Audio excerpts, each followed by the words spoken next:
I call this meeting to order at 5:33. Director Kapoor, can you please lead us in the fight song? Okay, 1, 2, you know what to do. Hail to the Tigers, we're true to the black and gold. Fight on with Fight courage. on with courage, now and forever. Victory strong and bold. Fight, fight, fight. Hail to the Towson Tigers. Stand proudly for all to see. Fight, fight, Tigers, fight. Lead us to victory. T. We'll get it. We'll get it eventually. All right. We'll now move into the roll call. Attorney General Robinson. Treasurer Eagle, Present. Vice President DeVoe, Present. President Ndiang, Present. Chief of Staff Ambush, Present. Director Nduka, Present. Director Washington, Assistant Director Washington, Assistant Director Bello, Director Whiteside, Director Fishkin, Present. Director Triskowska, Present. Director Perot, Present. Director Kapoor, Present. Director Ferguson, Assistant Director Ferguson, Solicitor General Whiting, Present. Director White, Present. Director Foster, Present. Director Moody, Present. Director McComb, Present. Director Diame, Present. Director Brown,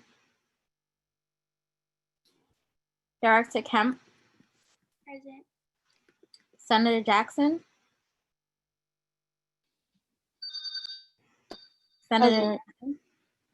Senator Dixon, Present. Senator Watts, Senator Kinsey, Present.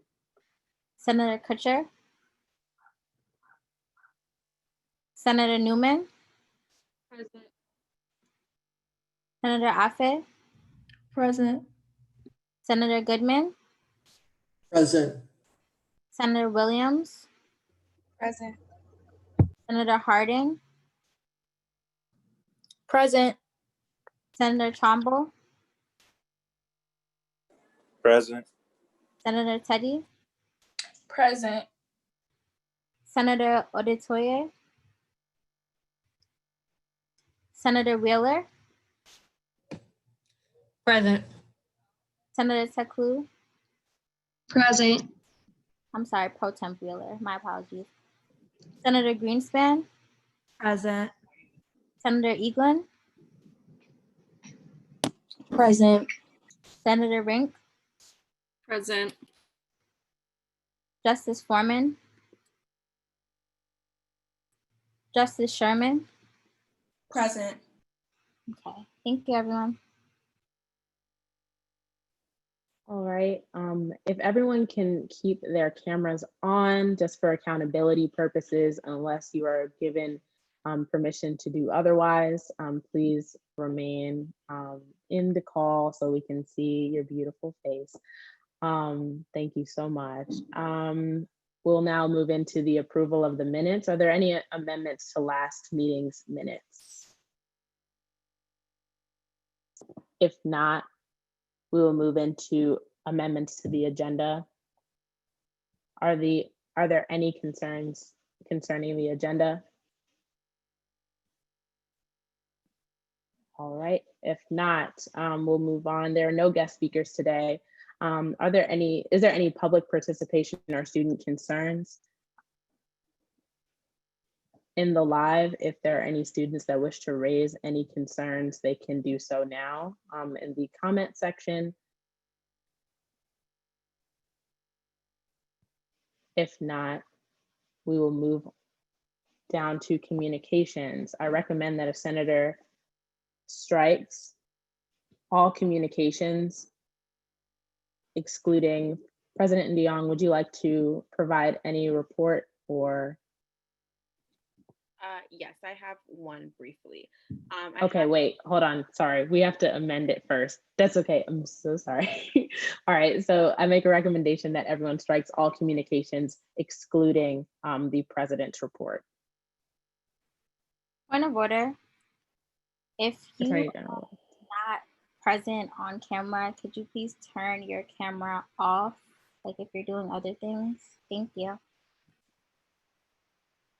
You should not be doing other things. If you are, we would love if you did not do other things while the meeting is going on, especially if you are a senator.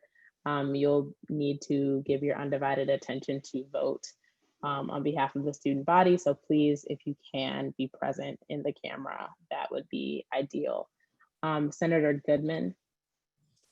I motion to strike all communications with the exception of the president's report. Is there a second? Senator Dixon, I second that. Senator Dixon, acknowledged. All in favor of striking all communications excluding the president's report?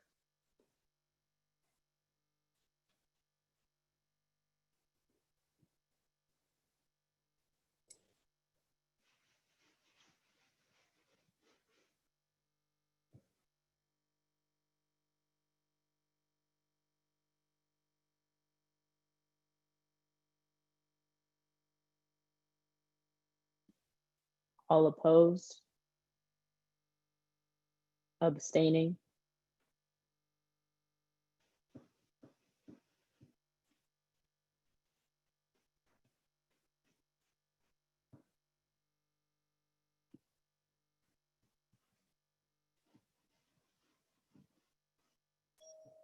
Have all senators voted, Director Kapoor?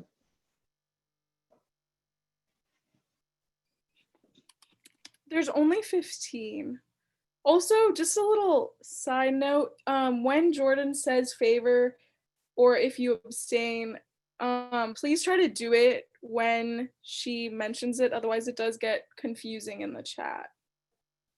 Yes, please. I will try to pause after I make each prompt for voting, but please vote during that voting period. Senator Harding voted in favor. Director Kapoor. Director Kapoor, I only counted, after the call, I only counted 15 senators present. Okay. Earlier we Okay. did have 17, but we can go with 15. So as we all figure this out, we will figure out how we're going to do this and make sure we have a set number. If that means coming earlier and doing roll call and all that good stuff, we'll get the exact number. Thank you so much for both of your help in that.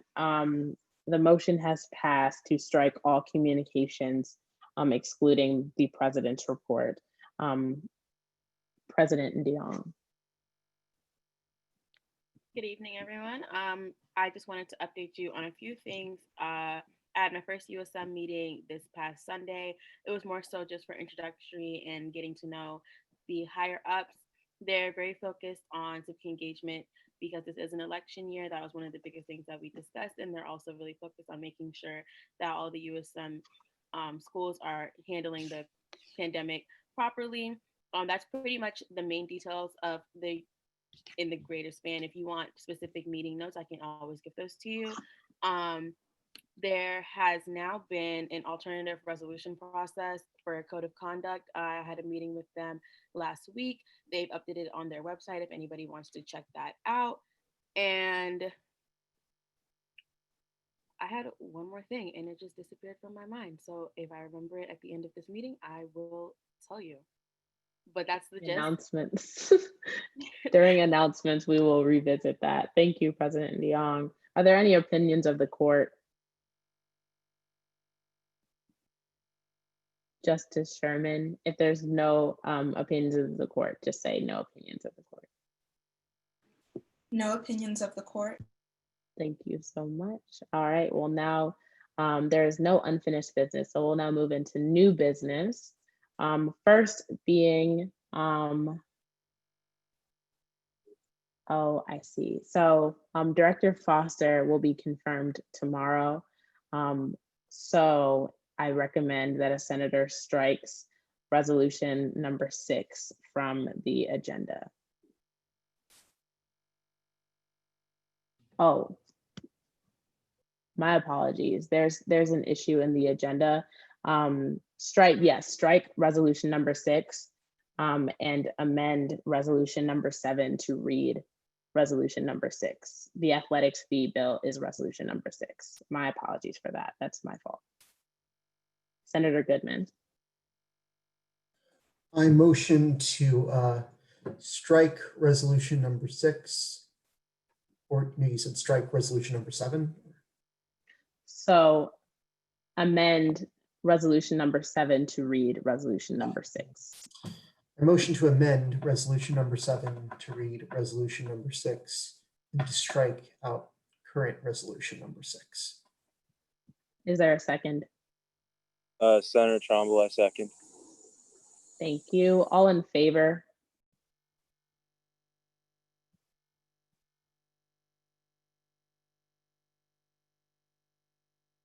Yes, thank you, Advisor Bailey. If you are making a motion, please begin your sentence with "I move that," and then whatever action you are trying to do, then proceeding after "I move."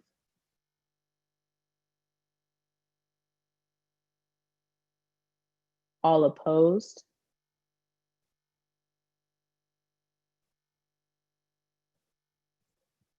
Abstaining?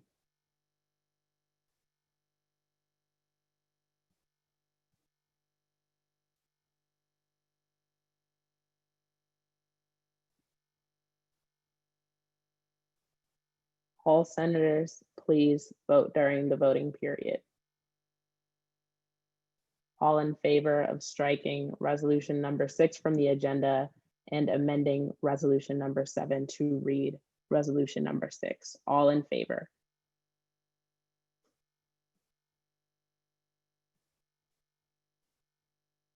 All opposed? Abstaining? Director Kapoor, if you could let me know who is not voting each time, please, if you could take note of that. The motion passes because we do have 2/3 of the Senate, so the motion passes. Are there any motions on the floor in regards to which bill you'd like to review first? This is Senator Rink. I motion to review resolution number 7. I'm sorry, number 6. That's okay. Resolution number 6. Is there a second? Senator Kentine, I second.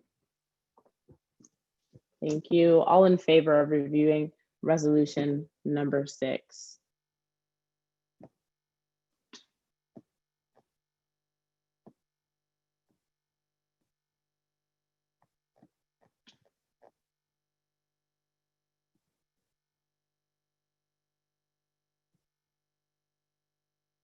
All opposed?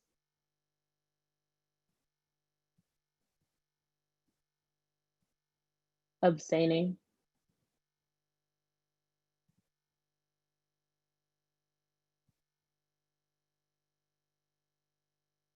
We're going with the number 14, Director Kapoor. Yeah, 14 total this time, last time 13. Okay, so 14 is the number we're going to be going with forward. And please expect repercussions if you are not voting. Thank you. This is friendly, but well, I suppose it is formal. I recommend that we're now reviewing resolution number 6. Someone amends the number for the bill to be resolution number 6 and not resolution number 7.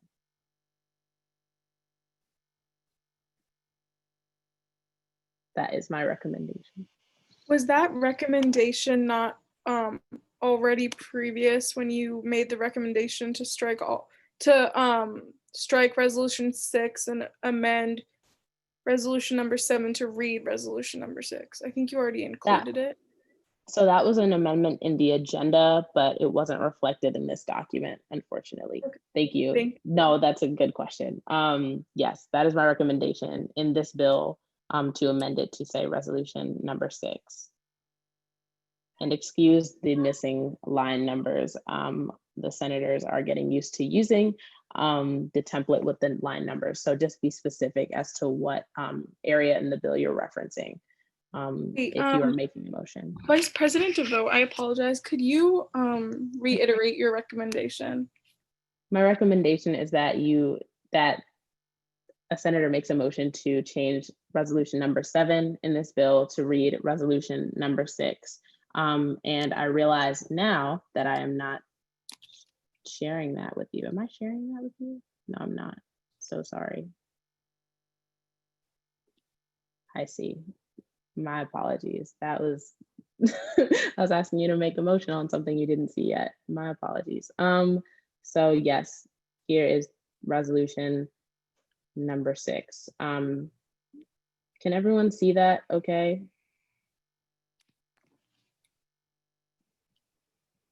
Okay, all right, that is my recommendation. This is Senator Rink. I motion to amend resolution number 7 to read resolution number 6. Is there a second? This is Senator Goodman. I second that motion.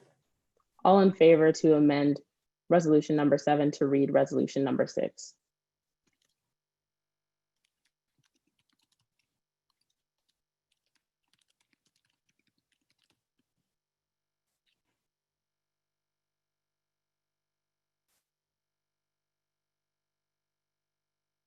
All opposed? Abstaining?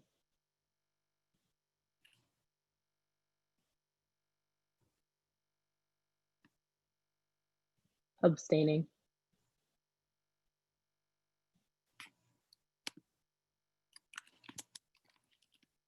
Senator Eaglin, have you voted? Yes, okay.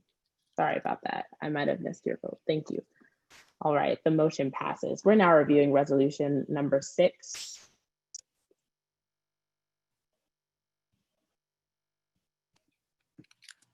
Oh, hold on. Okay. This is friendly, but it is I'm sorry, I can't even speak. It is a resolution, not a Senate bill, but concerning a 31% reduction of the Towson University athletics fee for the 2020-2021 academic year. If the senators that were involved in writing this bill would like to speak on this bill, they can do so now.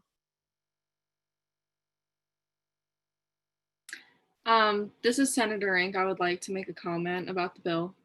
Mm-hmm.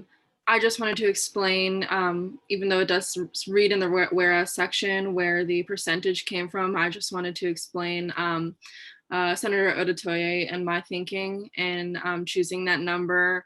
Our goal was to write a bill that would be attainable in terms of the administration of the university accepting our recommendation. And we were given a breakdown, which unfortunately we did not receive a number breakdown in terms of an exact monetary amount, but we were given a percentage amount of where the athletic fee is allocated towards. So that is how we came up with the percentage of 31% reduction. As you can see, the 16 and 15% that directly go towards athletic events and associated fees that we won't be having this semester, that is what will be refunded. And the rest for student athletes and for payroll expenses will continue to be taken by the university in the fee. All right, is there any discussion on resolution number 6? Take your time to read over the bill. I will scroll down. The bill was presented to the organization already. via email, but this is an overview of the bill asking for a 31% reduction.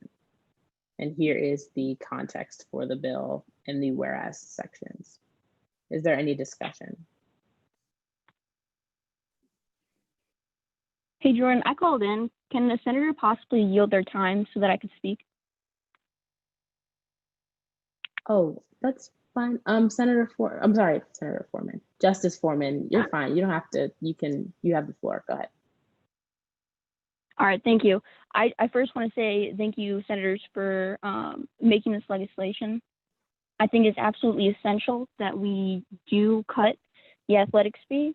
In my opinion, I would have preferred a 100% cut or at least 90%. With that said, do you guys think, I would like to hear if it's possible if we could go for a higher percentage on that cut? Because to me, I feel like a 31% is a little bit weird, like awkward in that I think a lot of the students were expecting a little bit higher number for that. Would you mind just explaining a little bit more about why we're choosing 31%?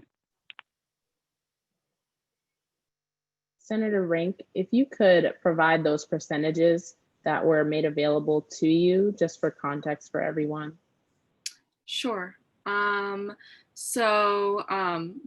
Lowenthal, he is the CFO of the university, and he provided us with a list, a percentage breakdown of where the athletic fee goes to. Sorry, I'm just pulling that up right now.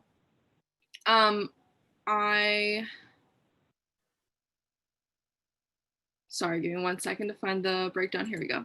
I agree with Chief Justice Foreman in that I would prefer a larger breakdown, but I felt Senator Odutoye and I felt that this would make more sense in terms of which money is being actively used by the university and which money isn't. So the payroll expenses were 44% of the athletic fee.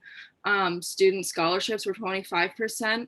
And then direct team support was 16%, and athletic development, which from my understanding is like nutritionists and physical therapists and weight training, stuff like that, that was 15%. So we felt that the 16%, the 15%, which is normally directly used by athletes during this season, is what should be refunded, because that's not what's being actively used, if that makes sense. Thank you, Senator Rink, for that clarification. I do just want to say real quickly that I think we should also be very hesitant with the numbers that we were given, only because it's very possible that these numbers could have been, I guess, fudged, so to say, so that the athletics department can get exactly what they want. I think that we should keep that in mind while we vote on this bill. But thank you. Yeah, and if I could just make a quick comment about that as well. We did ask for actual numerical statistics of like how much actual money goes to which part of the athletic fee, like where it covers, and we were not given that information. So that's also something to keep in mind. The athletic department has been, I guess I would say, a bit difficult in providing us with some of this information. So I agree with Chief Justice Foreman. That's definitely something to keep in mind. We have a comment from the public. Chief of Staff Ambush, can you read that, please? Yes. So before I read this exact quote that came in our live chat, I just want to mention all the comments that have been on our social media. So several students on our social media have said that this fee, they feel like they shouldn't have to pay it because they're not able to access the services. It's a high amount of money. We're living through COVID. Why do we have to pay? On the other side, we have seen several athletes comment on our page saying that this could potentially hurt the athletics program. So one comment on our live is from a person named Andrew Beecham, And he says, as I quote, "As a student athlete of Towson University, you must understand that there has already been a 25% cut to all operations from the athletic community. There was a documented $1 million loss. A cut of 31% or higher would cut any student athlete's ability to practice and perform at this university. Medical will be cut and student athlete development will be cut." End quote. That's all. Right. Thank you. Is there any further discussion? Can someone yield their time to me, please?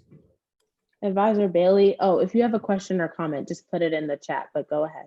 Well, it's easier for me to speak as opposed to putting it in. So I just want to respect the space. Do I have the space to talk? Yeah, that's fine. Okay, Go thank ahead, you. Advisor Bailey. So, Chief of Staff Ambush, thank you for reading that quote from the student athlete, because I think that's where it begins. As you know, the students definitely are very cost conscious, as they should be at this point in time, and there's a lot that's going into kind of what it takes and what it means to be a college student in at least the next 6 months as it relates to COVID and cost and things like that. When you all start to think about trying to reduce the athletic fee, it is going to take away from other students like you who actually rely on those fees and the department that needs those fees in order to do business. And yes, there is a reduction in our sports and things like that. So I can understand folks trying to figure out, okay, well, we're not going to have fall sports, then why do we need to pay into this fee? It's not just about paying into a fee to make sure that football is a part of the fall experience. That does feed into staff salaries and things that they need in order to just function as an organization within the greater institution. And so I think it's really important for you all to think a little bit more about the lasting impact of this type of recommendation. And also keep in mind that you all are going to make this recommendation, say you support it and you move forward and it's voted in. That doesn't mean that the athletic fee is going to go away. It means that it's going to go to another level within the institution. So it comes back to kind of the makeup of the institution and how your decisions also have an impact on other areas and how that's all negotiated. So I encourage you all to continue to move forward and be advocates for the student body.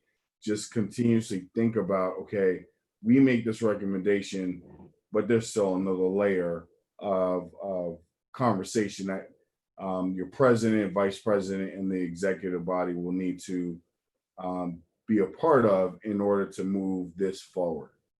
But I appreciate everything that you all are doing, but I think it's important that we continuously think about those kinds of things.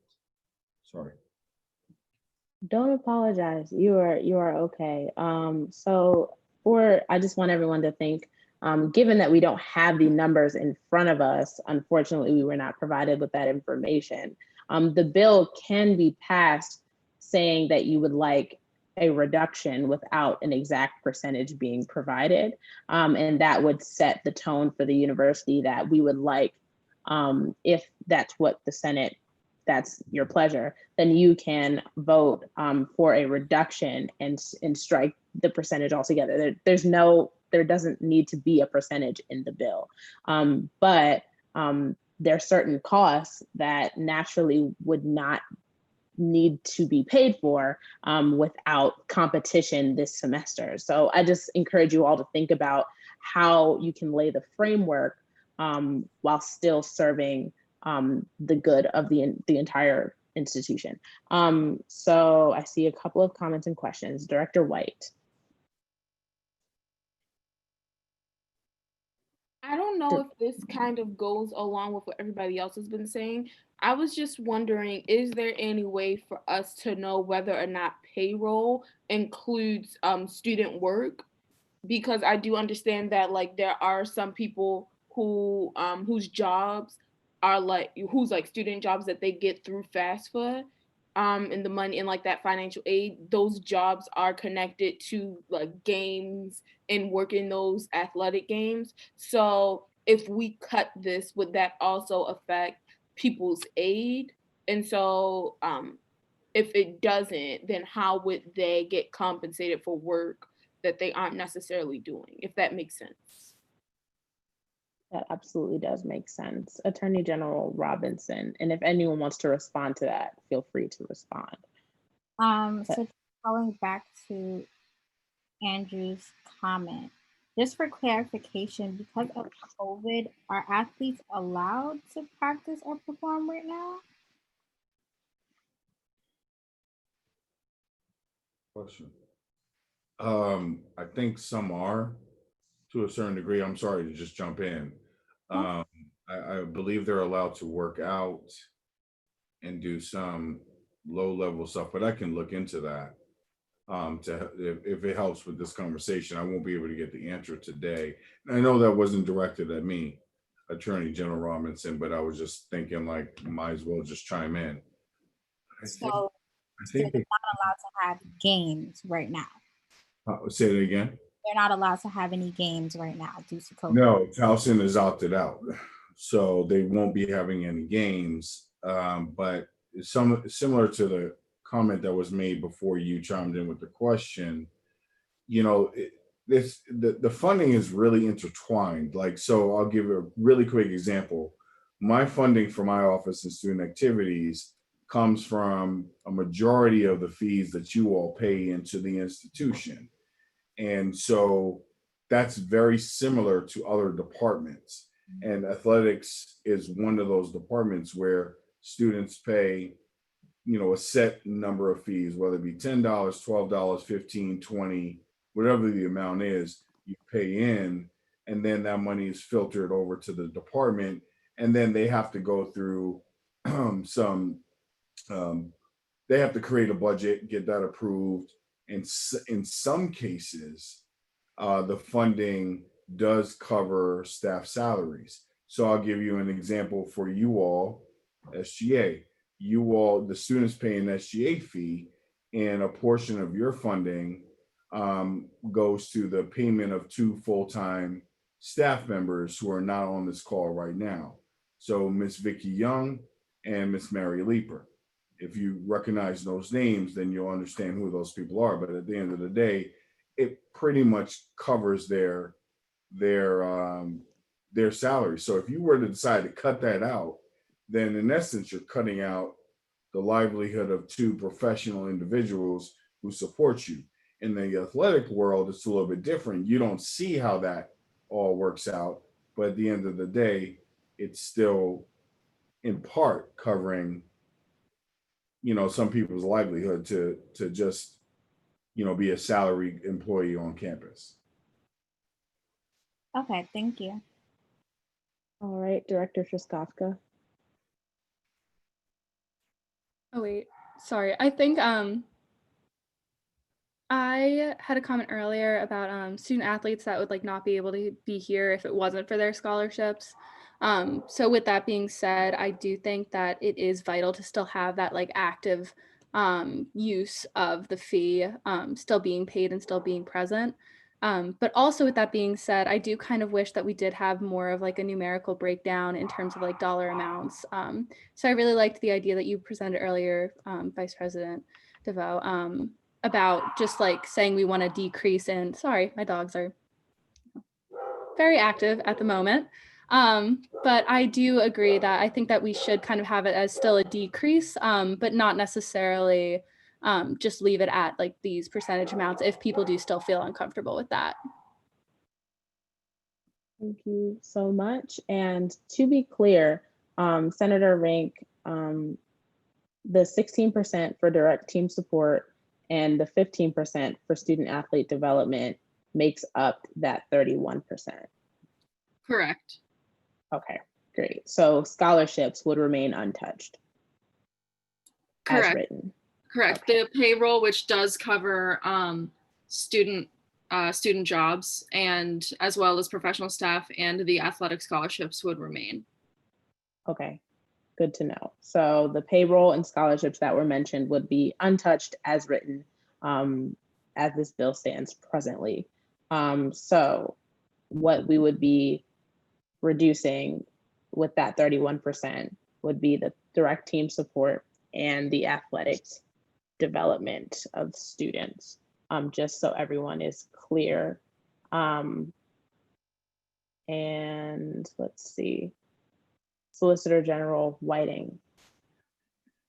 So I was wondering if there's like some type of contingency that we could do where all students would have access to like the training facilities that the athletes do and the dietitians, in the event that we weren't able to find like a happy medium for cutting costs, since students still have to bear the burden of paying for these things and there are no games taking place.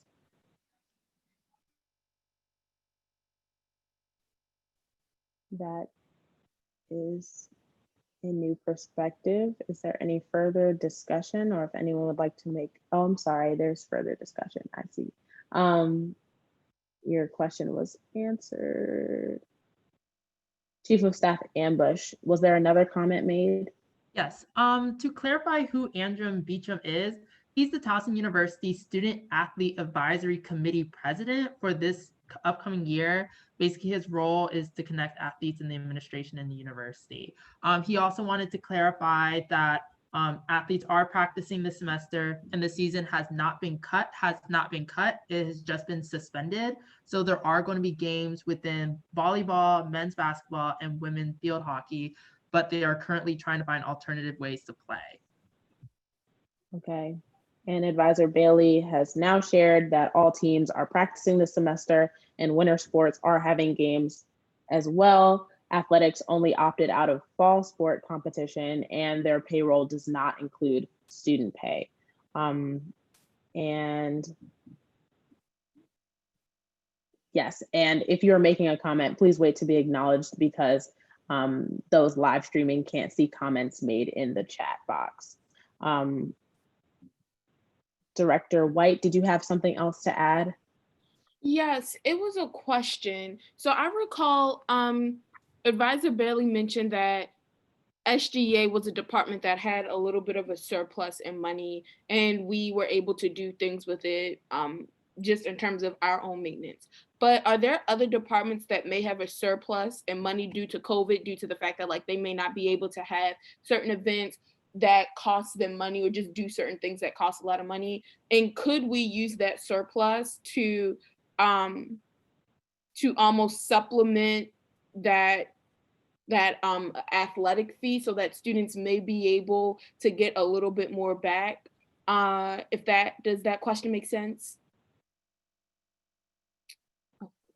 Yes, that does make sense. Would anyone like to respond to that? Vice President DeVoe, that's Advisor Bailey.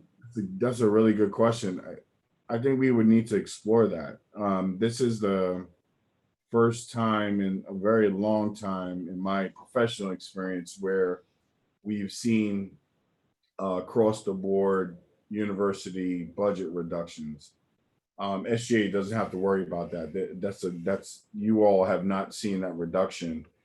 And so I think I hear you saying, could SGA find a way to fund the amount of money that students would normally pay in to the athletic fee, or at least a portion of that, to help that department or that entity of the institution continue to function? Is that correct?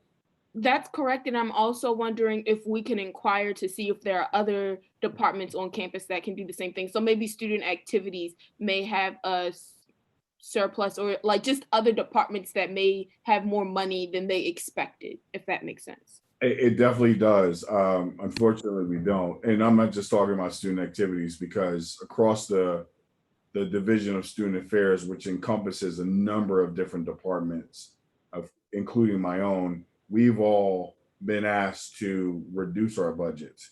So there has been a reduction across the board, at least within the division, but I know it's university-wide. So there's been a reduction in those funds. So I'm not sure if we're going to be able to find those funds to supplement what you're talking about.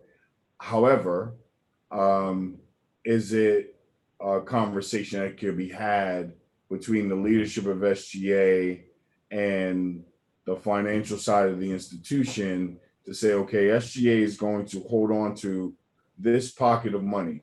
Let's just say it's $10,000, which is not a lot, but let's just use that number. And then can we use that $10,000 to do what you're talking about? It couldn't hurt to have that conversation, but I don't know if that's going to be an answer to what you all are advocating on in terms of students being asked to pay this fee. And then, like, I don't know if it's going to work that nicely, but I mean, it can't hurt to start the conversation and see where it goes. So I appreciate that advocacy. I appreciate that kind of creative thinking, because that's exactly what you all are asked to do in the role. So we can see what happens, but we may not end up getting to the answer that you're wanting to see in terms of, yes, it can happen, but why not try? Yeah, thank you so much for that clarification. I really appreciate it. Thank you. And I also encourage everyone to think about internal maintenance in terms of reallocating within the budget, as we did with the SGA, in terms of events that we are no longer hosting in the same means that we have in years past, and reallocating them for more practical use in this new environment. President Ndiong. A comment was touched on. All right, great. Senator Rink. Yes, I just wanted to respond about the student payroll not being included. I was told it was. If that is not the case, then I think that we would need to make an adjustment to the bill accordingly, because I agree that that is something that needs to be taken care of. And as well as the student athlete scholarships, I think those are the main things that absolutely like still need to be funded, whether we can find funding from a different area, which I think is a really interesting idea, or whether it still will come from the athletic fee. So yeah, I just wanted to say, I was told that it was. If it isn't, then I apologize, and we will figure something else out. Thank you so much. Senator Williams, and then we have public participation. Okay, I just wanted to know for winter sports, if they got canceled, is there a way that we could also put in, like, I guess a contingency that if this doesn't get passed or something, or if it, okay, is there a way that we can basically say that the students will get their money back if that didn't happen? Because I know right now we're basically paying for winter sports that might not happen. So is there a way that we could say, like, give us the money back if you don't use it, basically? That's it. All of that language can be added. My recommendation, not that we're tabling all day today, just because of the concerns that we've heard today, that we table this until September 1st, our first General Assembly. We don't have to table it right now because we do have public participation. So everyone, please air your grievances now, so the senators that were working on this bill can have all the information they need to amend it if necessary for the second reading of the legislation. I believe Andrew is present with us. Would you like to speak now? Absolutely.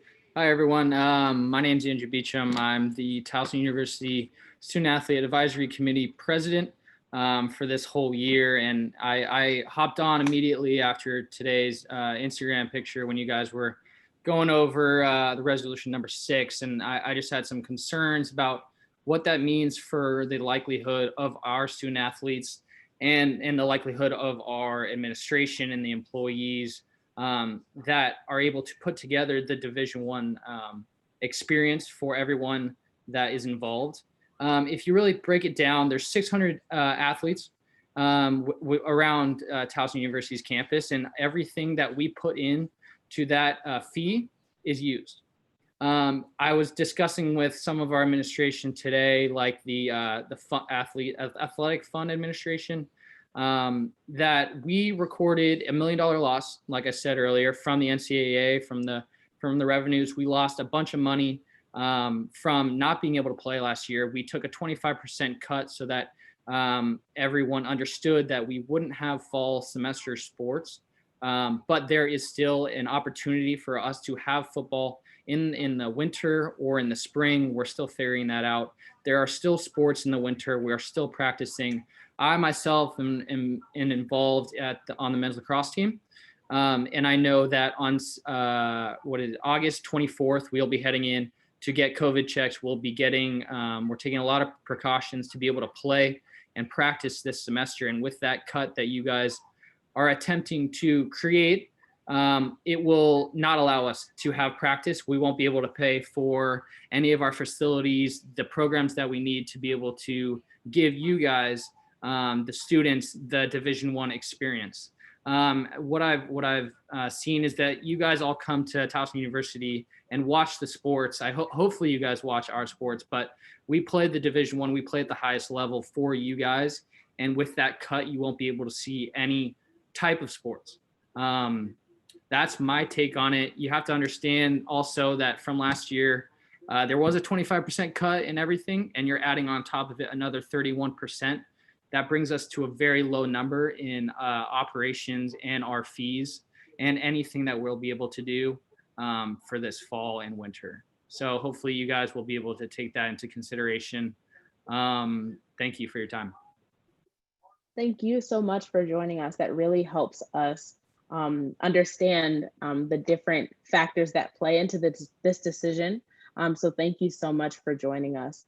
I want all of us to consider also that the development of athletes this year, even if you think of it from an educational standpoint, and I'm not taking any particular stance on this issue, but if you take an educational perspective, if you take a year off from high school and say that you're not practicing, exercising your muscles in mathematics or science or whatever, you won't be able to compete at the same level the following year. So please consider that also, because to expect athletes to return next year and compete at the same level without the same level of practice and that kind of thing this year that needs to be supported financially would be somewhat unrealistic also. So that is also something to be considered.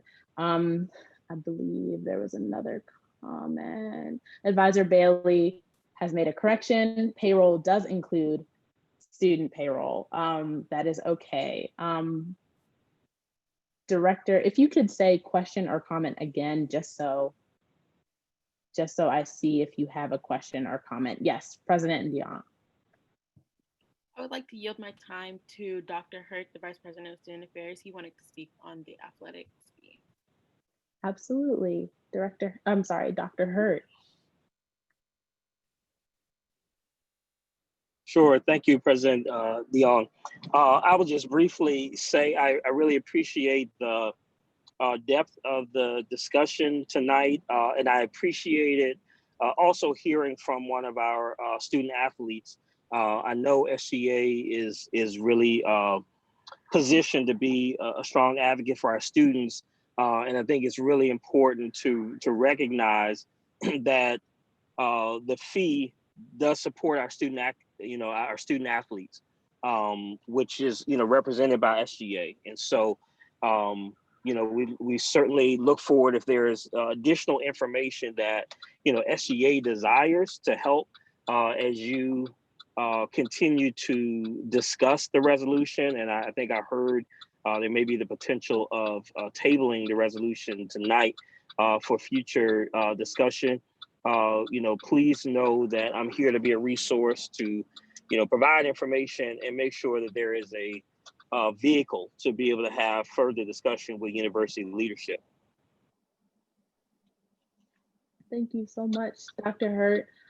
And I'm not sure if you heard before you joined, but a lot of the members of the organization were expressing concerns about getting actual numerical breakdown, and especially if it was reallocated in a different way this semester in response to COVID-19, those numbers would be helpful for the legislation to be worthy of the students that we represent. So if we could receive that information, that would be helpful to have the legislation be the best that it can be and as comprehensive as it can be. Director White.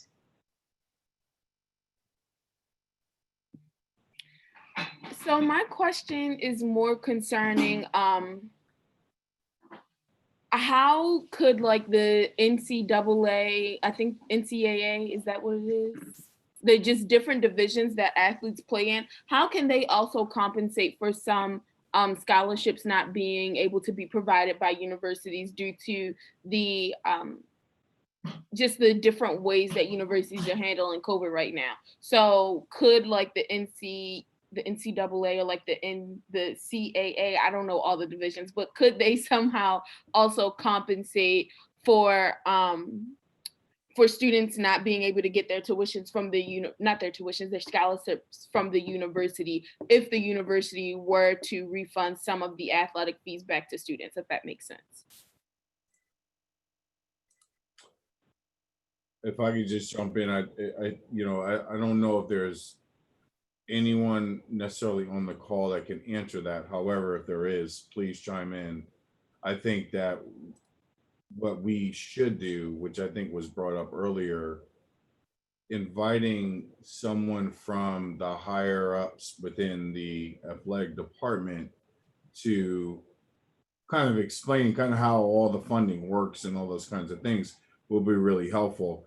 I don't foresee the NCAA being able to provide some supplemental funding, but I also don't work in the athletic department. So I'm going off of just my general knowledge of being a sports enthusiast.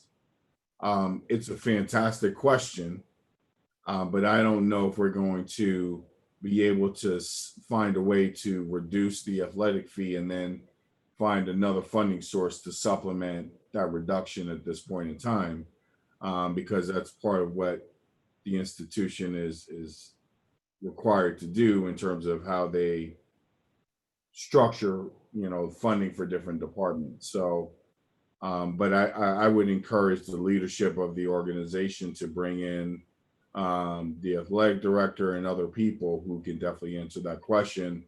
And maybe it's during that first GA on September 1st that's been brought up a few times. So let's see what happens. Is Thank you, there Advisor Bailey. I Director think White. I can. Oh, I'm sorry. I don't mean to chime in, and I don't know necessarily ahead. how all this works, but That's I think I okay. can kind of shed some light onto your question, Director White, about the NCAA. There was something that was brought out that said that there'll be $250 million this year for the NCAA national office that will be able to protect the student athletes' scholarships.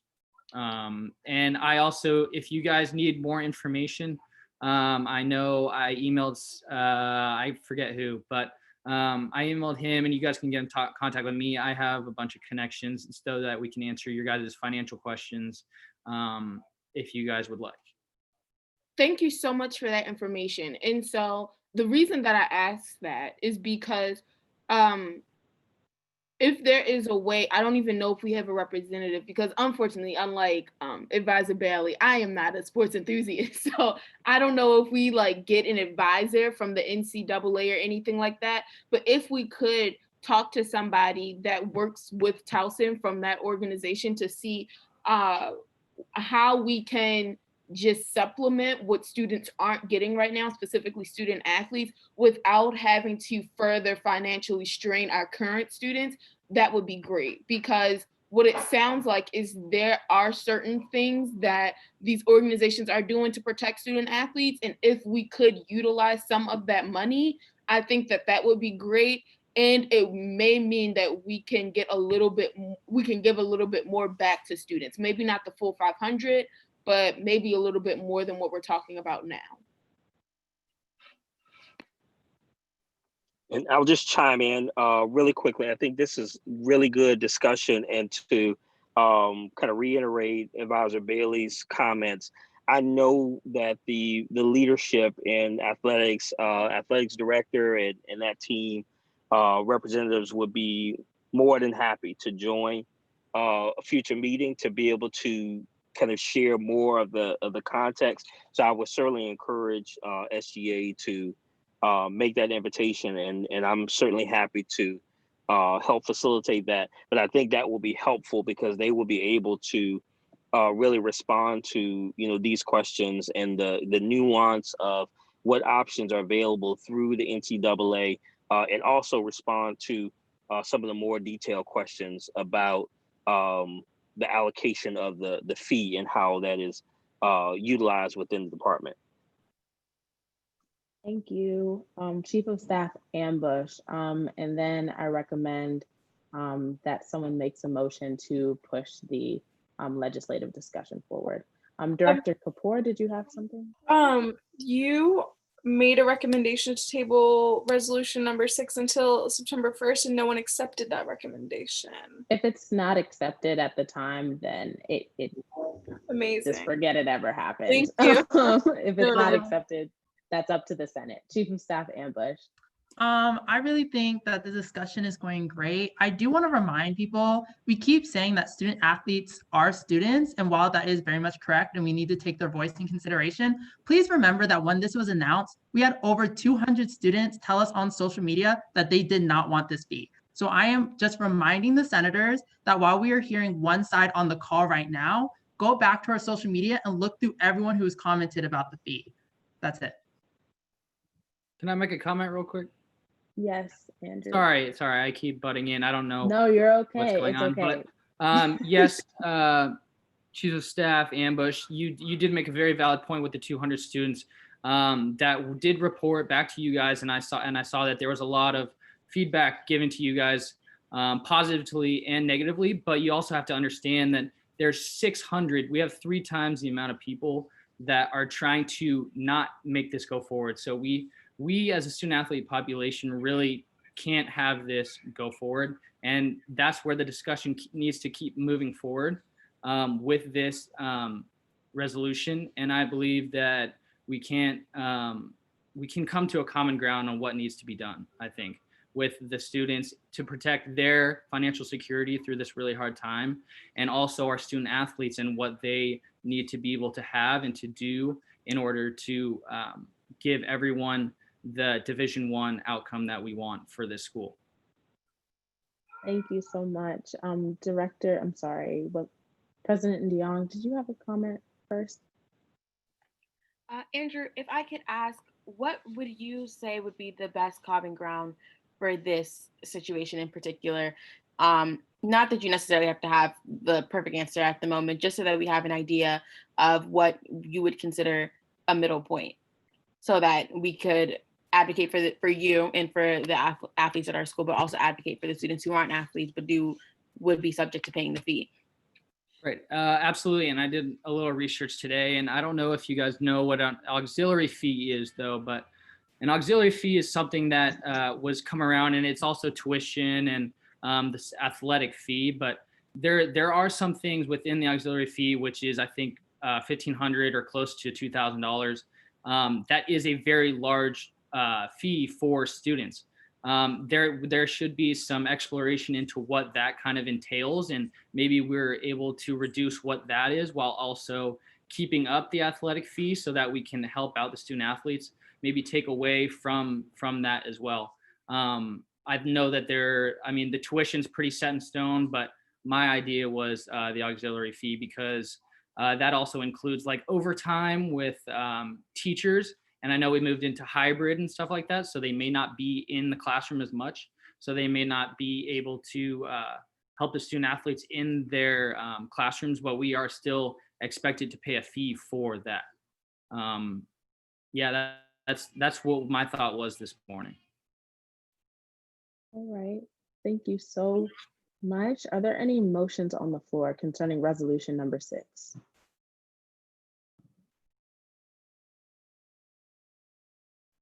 Or any further discussion?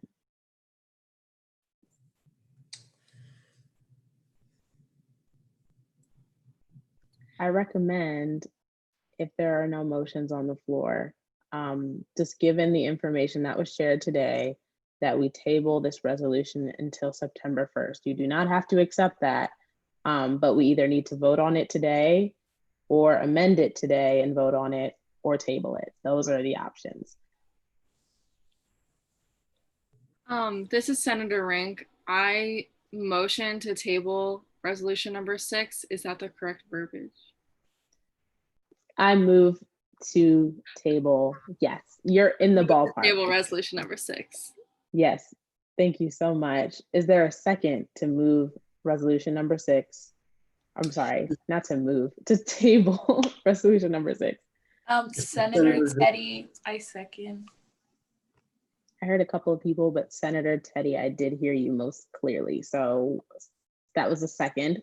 All in favor to table resolution number 6 until September 1st, our first General Assembly, to go back to the drawing board.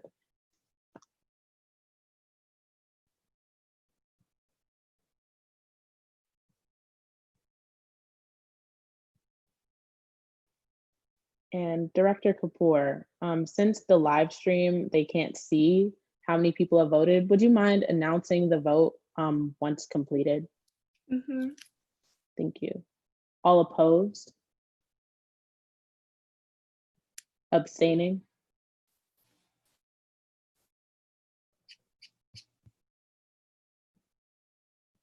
Okay, so 13 for passes and 2 abstaining.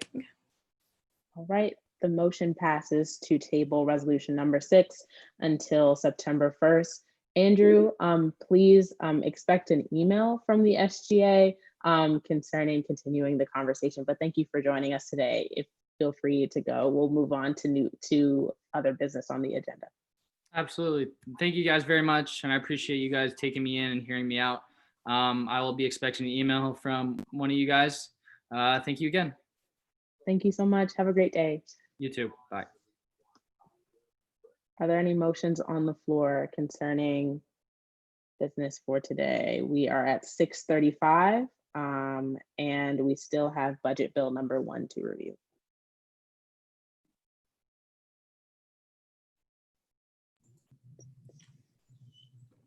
This is Senator Rank.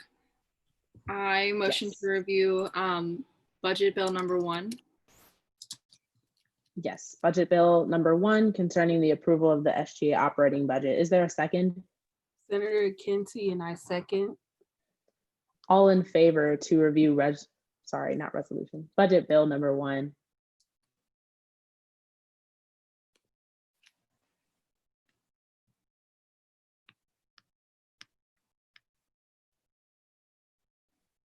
And again, can you announce the vote, please, Director Kapoor?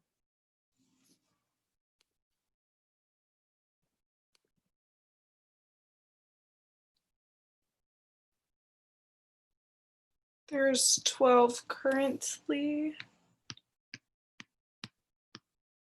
All right, all in favor, all opposed? Actually, 13. 13 in favor. Yes, abstaining?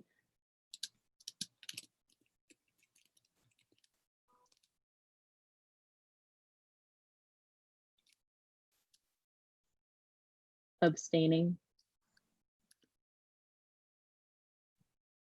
And 2 for abstaining. Okay. The motion passes. We're now reviewing budget bill number 1 concerning the SGA operating budget, which is funded by the SGA student fee. Let me make sure I'll now share that, and I will yield the time to Treasurer Yiggle to go through this.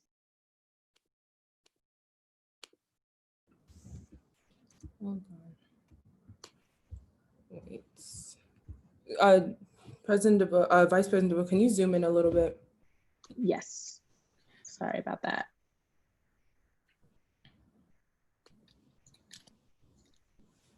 Okay. Actually, I'll pull it up on mine as well. Okay, so as stated in the previous retreat, we have 2 different sections of the budget, which one is concerning the executive budget and the other is concerning the student organizations budget. I did a little rundown, but I'll do another one real quickly. And of stuff like where we experienced some reductions, where we experienced some losses. As you could see, a lot of the I'm looking at the executive budget right now, and things like College Town Shuttle, USA Today's Readership Program, Tower Light, those experienced a large reduction. And I think it was about like 40% got reduced. And let me scroll in. So yeah, stuff like that, we experienced a large reduction, which also gave more money back to us in order to refund and reallocate those funds to different line items. So as you could see, for example, College Town Shuttle, for fiscal year 20, it was 27,000, but this year they proposed a budget of 19,000, which was a large reduction. And another, for an example, was USA Today Readership Program, which all benefits the students, obviously, which also had a fiscal year 20 budget of 30,000.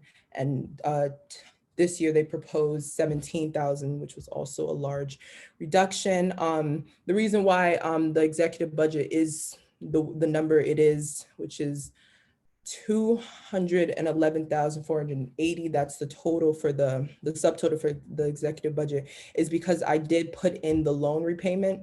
We did have a loan that we're not fully done repaying, but I did some research and I found out we only had about $50,000 left to repay the loan. So I went ahead and took this year and this administration to be the one that fully repays back that loan, which was $50,000. We usually will pay it back in like a $25,000 increment. So I just decided to fully pay it back so no other administration has to worry about it. And other than that, the other fundings, many of them stayed similar. There was a few reductions, small amounts, but many of them stayed the same, as you could see. So I'm gonna scroll down. So the SGA professional development, I've spoken about that. It's the retreats we have. So I did go ahead and I reduced it by a few, but not as much, because it is our professional development. We usually do travel. We go to hotels for 2 or 3 days just to do some team bonding, just to do professional development. So if you could scroll down a little bit. Treasurer Yigal, Yeah. just so I can display it, can you say the amount that you're referring to, just so I don't, like, I can't display the line item Okay. So I'm currently and the looking amount at at the it on same my time. computer too, and I'm on the SGA professional development section, and I was looking at the summer professional development, which was 20,000. So I'm at the same section as you. So yeah, you'll see 20,000, which is the summer and also the fall. So, and there's all makeup and miscellaneous, just in case people do not attend or things come up, which is also 2,000. Which before was 4,000, but I reduced it. So giving us a total of 42,000. So now I'm gonna scroll down a little bit more. Scroll down, thank you. So now we're looking at what column is that?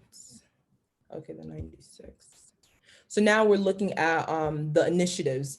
And I discussed this with the Chief of Staff, Ambush, to discuss the initiative section, and I asked him how much money does he think would be requested and all this stuff. So a lot of these prices did come from him. This wasn't just done by me. I made sure to contact and discuss this with him as well, because he does oversee those. So many of them stayed the same. There was a few reductions, but one of the highest prices we had was marketing, which was given a solid 25,000, because marketing does come at a higher price. Stuff like important initiatives, Tiger Pride Day, we have Not at TU. As you can see, Tiger Pride Day is very expensive. That's when we go to Annapolis and the state capitol, and we lobby for important initiatives we want the Towson community to work on. So yeah, that's 18,000. That's for students, SGA, etc. And we do have other stuff like expanding intelligence, which is from the higher ed. That experienced a few of a reduction, just not a large amount, but that gives us, and of course the general initiatives, which is for directors and senators. And we usually keep that at a large amount because we do want directors and senators, if they have any initiatives, to be able to fund them successfully. So that is at 30,000, giving us a subtotal of 99,600. And Treasurer Yigal, just so everyone can keep track of what this is, a lot of information. So I'm gonna display the name of the line item, and if you can say what last year's price was and what it is now, and I'll just keep the screen focused on the line items, the names themselves, just so people know what that is. And also the SGA operating budget, once passed, will be made public for those who are potentially streaming online. That will be public information. It is public right now that you all can see it, that we want to be transparent with that. But yes, I just wanted us to be on the same page. But yes, Okay. Treasury Eagle, proceed. Vice President DeVoe, can I just chime in really quickly? It'll be Advisor Bailey. It'll be made public once the Vice President of Student Affairs approves it all. So that's one level that we still have to go through after this process. So, of course, definitely be made public. Yes, of course. When I meant passed, I meant more so implemented, but that's the correct information. Thank you, Advisor Bailey, for that. So yes, once it is passed, it needs to go through the necessary powers that be, but once it is in place, it will be made public for student consumption. But yes, Treasury Eagle, proceed. Okay, so my apologies. No, of course. So per the request of Vice President DeVoe, I will be discussing some of the previous last year's budget amount as well. So I'm looking at currently the Director of Legislative Affairs, which is the Tiger Pride Day. And like I said before, Tiger Pride Day is a very important and large thing we fund because it does benefit the TU community as a whole. And for the last year's budget, it was also the same amount as this year, which was $18,000. So I decided to give that the same amount because that is a very specific amount that they do need. Marketing, marketing was categorized as one big thing, but it has also different things inside of it. So marketing was given $20,000 last year, but this year we increased it to $25,000 per the request of Chief of Staff Ambush, because there is a lot of marketing expenses that do need to be taken into consideration. For the Director of Civic Engagement, that also is they play a huge part. They did receive a decrease before. They were given $10,000, but due to COVID-19, the actuals came up and they only used about $700, but I still didn't want to decrease it to a large amount because due to a lot of their events are in the spring, and unfortunately we weren't here in the spring. So they were given $7,000, which is about $3,000 decrease. The Director of Diversity that also hosts the NADA TU, which is also a big event that Towson students enjoy. They were given $10,000 last year. The actuals also came up again, and they only used about $949. Once again, it was because of the COVID-19, and many of their events are in the spring. So we also gave them $7,000. The Director of Higher Education, they were given, last year they were given $2,500. They only used, the actuals came up again, they only used about $278.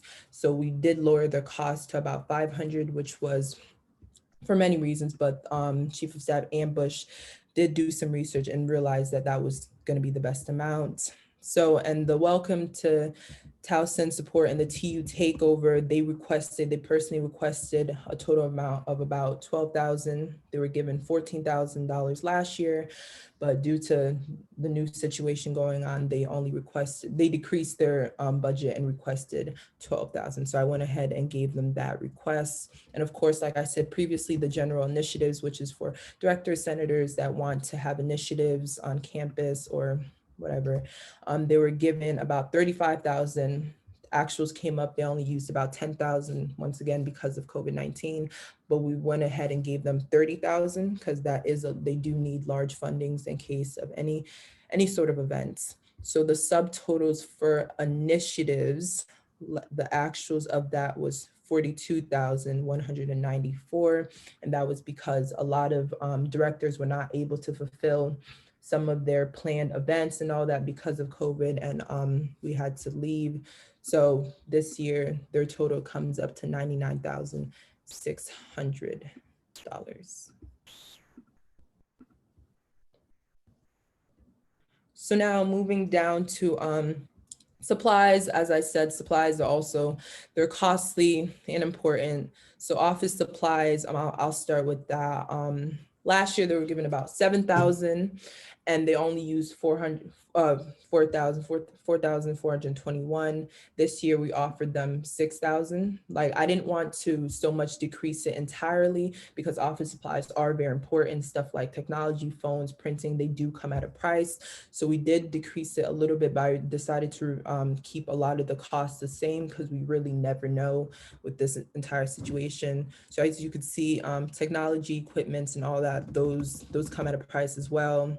Last year they were offered 15,000. This year, I realized they only used 6,000, but we did give them, I did provide them 10,000 due to the fact that I know technology and equipments are expensive, so they didn't deserve like a huge decrease of funds. We also have phones, printing, postal services. Phones, for example, last year they were given 9,000, so I decided to give that the same amount this year because they did use a lot of that funding. They were given 9,000 and they used about $8,048. So they did use most of their money with some change remaining, but I decided to give them the same amount. Same with printing. They've asked for about 4,000. They used half of that money, so I did go ahead and give them 4,000. Well, they asked for 4,200. Shredding, bank fees, small things like that. They asked for about $90 for shredding, all that. So I gave them that money as well. But the total came up to, the actuals for that for office supplies was $22,632.82. So this year, the total with all my numbers being right came up to $30,290 for office supplies.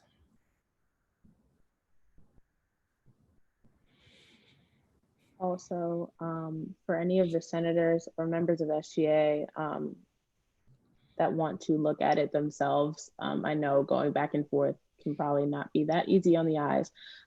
So that has been sent to you via email if you'd like to pull it up yourselves. So now we're discussing salaries and compensation. This obviously is a large amount because now we're talking about people's pays. So the FTE salaries, I think I touched on that. Those are people like Miss Mary and Miss Vicky, and those are people that help SGA. They run like in the background of SGA, but they do help SGA tremendously and they help students tremendously. So with that, I kept their pay the same as it was last year, which was $146,500. So I kept that exact amount because I didn't necessarily want to be the one that decreased or touched that pay. The SGA member compensation, that did see an increase about fiscal year 20. It was 86,000, but the actuals came up for that and it was supposed to actually be higher. And they got paid about $115,966. So maybe it was just some math that was done incorrectly. But I went ahead and calculated the salaries and all that, and I came to the conclusion of $119,600 for the SGA member compensation.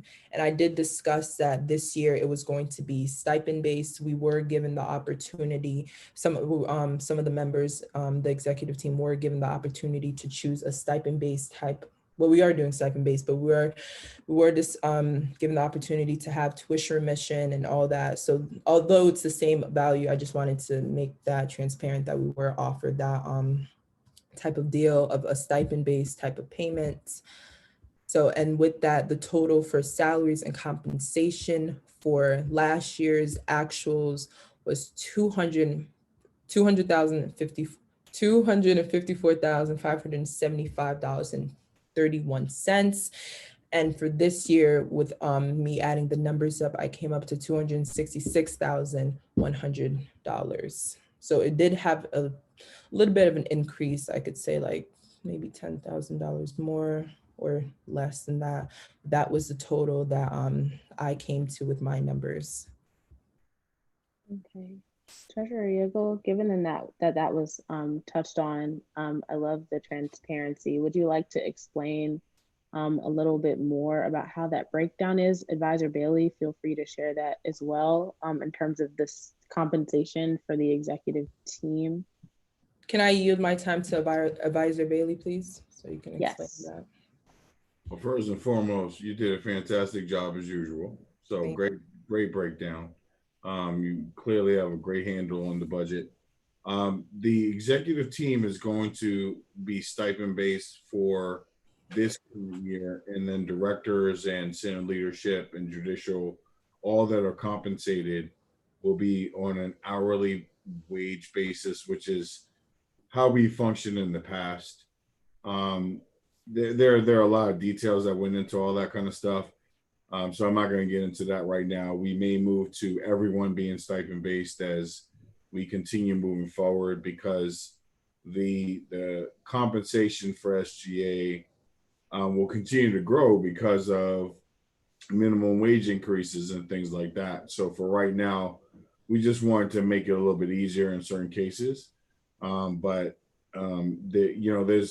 for the directors and others that are paid on an hourly basis, we will continue to work with you to fill out timesheets and things like that, which some of you who have been a part of this in the past have done a great job with. So, but the execs, because of just some particular components of their compensation packages, we thought it best to go with a stipend-based model. And so I can't get into all those details right now, but I think Treasurer Eagle did a really good job with her explanation. So thank you so much, Advisor Bailey. And if any of you have concerns about that or just want more information, I'm sure that can be discussed at another time. I just don't want anyone to be like confused about that. I will say on behalf of the executive team that we are constantly advocating for all members of SGA and student employees to be compensated equitably. So I just wanted to make that clear. But yes, Treasurer Eagle, feel free to proceed. My apologies for interrupting you. You're good about that. So now I'm pulling it up on my computer as well. Okay, so now we're discussing scholarships and student support. The first line item, there's only 2 line items for this one. The first line item is parking passes and book giveaways. I've noticed from the trend, the previous trend, I've noticed it seems like we don't really provide any funding for that. I think funding for that has been discontinued. So I wanted to be transparent and just put that line item there. But last year, there was no funding at all. It was 0. And this year I put that same amount. Scholarships, like student scholarships such as Dreamers, Leadership, Mary Leaper, etc. There's multiple different types of scholarships SJ provides. Last year there was it was provided 15,000, and unfortunately there was only about 4,000 that was actually utilized. But to me, scholarships are very important because they help any student that's in need. So I did provide that full amount again, which I provided 15,000, as you can see. And hopefully that entire 15,000 will be used this year. But with all of that being said, all the line items I went through, we could see that for fiscal year 20, the total executive budget was $676,461.60. That was for fiscal year 20. But for this year, we came at a total of $649,470.20. So there was a decrease from the previous budget. So that's good. So any questions on the executive budget before I move on to student organizations? No? Okay, great. Let's continue. I did have a question, if that's all right. Yeah. Senator Goodman. Just was wondering, you mentioned about how, like, of course, I know people who, because that people in SGA get paid. Is it still the case that senators do not get paid, or is that? Yes, senators do not get paid, excluding Senate leadership. It is, to my knowledge, Treasurer Eagle, feel free to correct me, but at the minimum, 10 office hours is the minimum to being in a paid position in SGA, all paid members do at least 10 office hours per week. And yeah, senators only have about 5. So like Vice President DeVoe had said, all paid members do have to have a minimum of 10 hours in order to receive pay.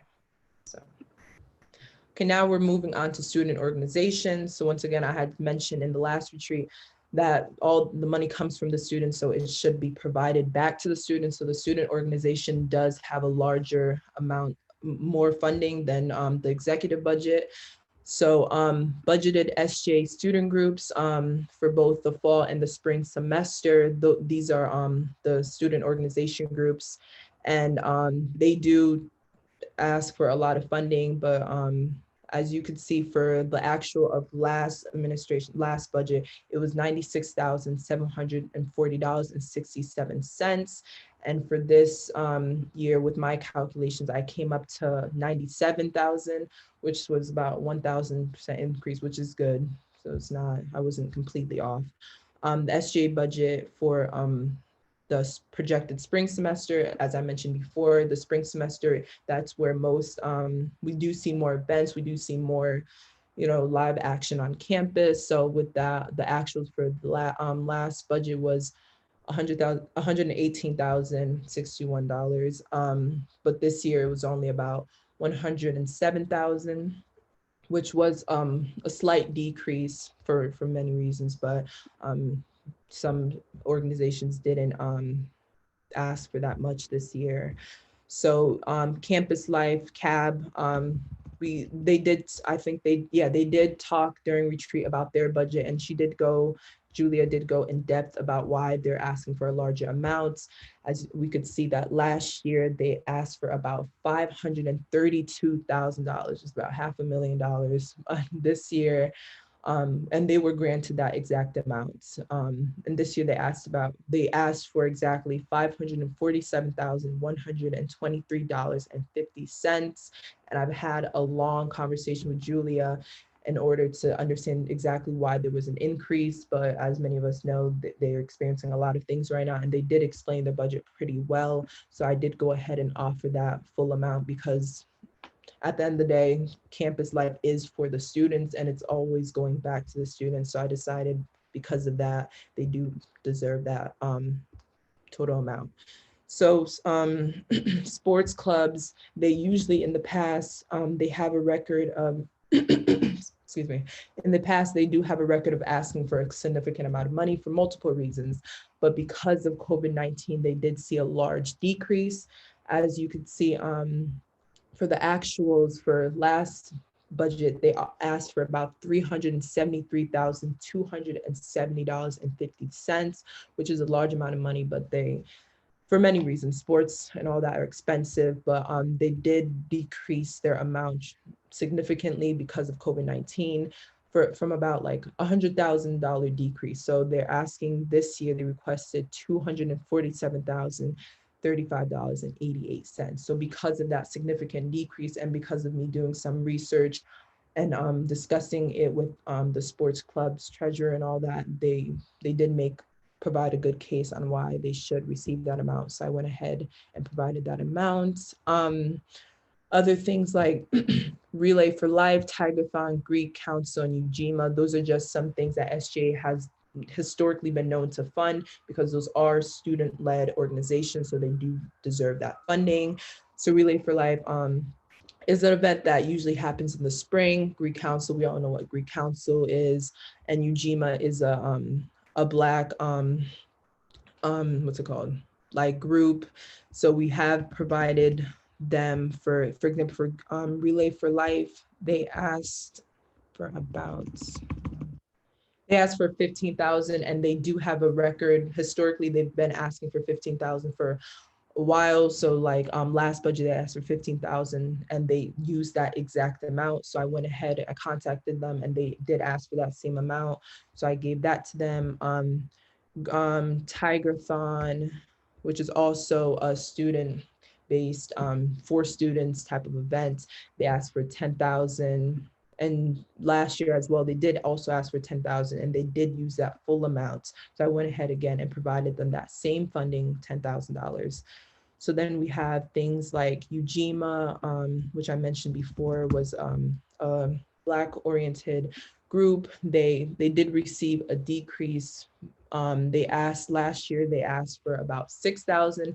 Their actuals came up, they only used about 1,000. So I went ahead and I decreased it by 1,000, and they agreed that they might not be using the full amount of the money. So that's why I provided some of that decrease, as we could see. Supplemental funds, Prove It, weekend retention, and the Explore conference, those are all for student organizations in case they want to have do events during the weekend to make sure to keep students on campus, in order if they want to like collab with other student organizations, like student groups and all that. Prove It Fund, which is also for student organizations. I kept that around the same prices because I do know it's benefiting student organizations, which is entirely benefiting students as a whole. So for an example, for the supplemental funds, they asked for about 15,000 for fiscal year 20. Unfortunately, they only used 2,000 because of many reasons, but I did provide the entire 15,000 because we just never know, especially as in this crazy situation, we just never know. Prove It Fund, weekend retention, I also gave them about the same amount as they offered in the past. So for an example, I decreased some of it by 1,000, like Prove It Fund and the weekend retention. So the Prove It Fund, they asked for about 5,000 last year, and they only used 1,000. So I decreased it by 1,000 as well, and I gave them 4,000. Same with the Prove It Fund that only used about, asked for 4,000 and only used about 2,000. So I decreased that as well. So last but not least is the Explore conference. As I mentioned before, is for student organizations that want to go ahead and do research, do explorations and all that. They asked last year for 1,500. They used more than that. So I decided to grant them that full amount they requested last year, just in case. I didn't want to decrease that because I did see that they utilized the full amount last year. So I just went ahead and I gave them that full amount this year as well. So for last year, fiscal year 20's budget, the actual that came to $1,181,458.91. So for this year, we did see a decrease as well for the reasons I mentioned. Not a significant decrease, but pretty large because stuff like sports club, they requested less money. So stuff like that. This year it's $1,090,659.38. So I think that's about like 100,000 decreased or something. Yeah, about 100,000 or plus decrease because of the fact that some student organizations did receive a decrease. So with that being said, the other amounts like below, you can see like revenues, those are from the student fees. Those are just the amounts that were calculated. I didn't put that in. I received those amounts from Ms. Vicky, who was just willing to give me those amounts, which was the student fees for full-time undergrads. As I mentioned before, we're the ones that help supply this money entirely. So yeah, that all came from the student fees. And what's it called, TUNE, Towson University and Northeastern, their campus, they also have to provide some fees as well. So with that previous amount of $1,732,000, that's where that comes from, us students. So with all that being said, I'll go over the totals one more time. The executive budget did for this year, fiscal year 21, was $649,470.20, which is lower than fiscal year 20, which was a total of $698,000. So that was a decrease, as well as the student organization's entire budget, which came to $1,090,659.38. Once again, I said that there was a decrease as well. So in total, the entire amount for fiscal year 21 and what I'm proposing to the Senate is $1,740,129.58. So with that, that is the complete amount that's being proposed, which you will all vote on today. Yeah. Great. Thank you so much, Treasurer Eagle. Thank you so much. Chief of Staff Ambush, I see that we are over time, but did you have a separate comment in reference to that? I did. I was just going to recommend we table this budget. One, so people have a chance to look at it tonight, but also the summer retreat line is wrong. We didn't spend 20,000. We only spent 3,000. So if we table it, we have to move money around. So yes. Chief of Staff Ambush, you're correct in that you didn't spend it. What she was doing was just leaving the money there, and then you all can manipulate the budget as the year goes on. So there are going to be certain line items that you all won't touch. I'm sorry, that you won't utilize to the full extent that's there, but then you'll have the opportunity to start moving things.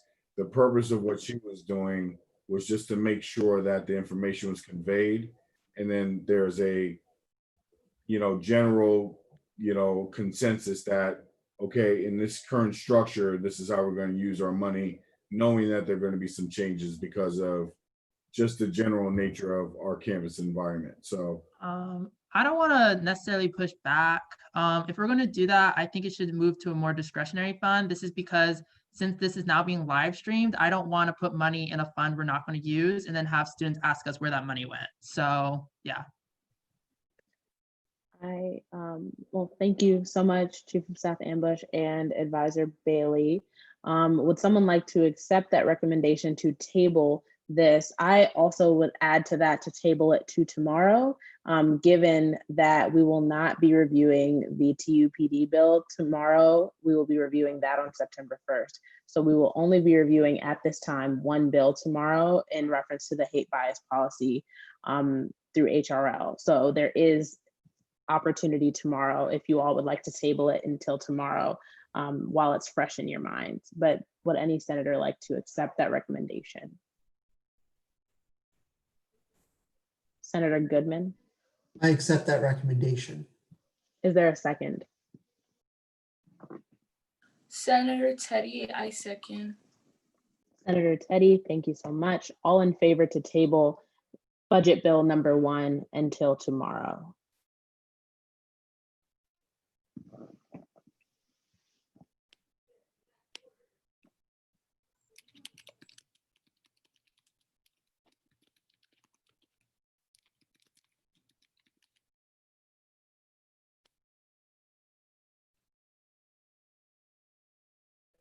All opposed? Abstaining? Okay, we have 15. Oh, we have 13 to pass it and 2 abstaining. Thank you so much. The motion passes. We've now tabled budget bill number 1. All right. Are there any motions on the floor? Senator Goodman? I move to adjourn. Is there a second to adjourn? This is Senator Ranka, second. Thank you. All in favor to adjourn?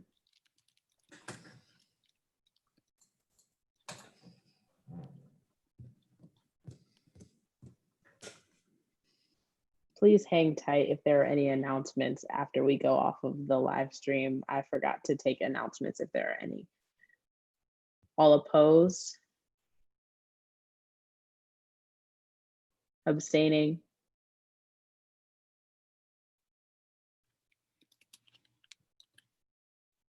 Okay. It passes with 13 in favor and 2 abstaining. Thank you so much. Meeting adjourned, and we can stop our first live stream.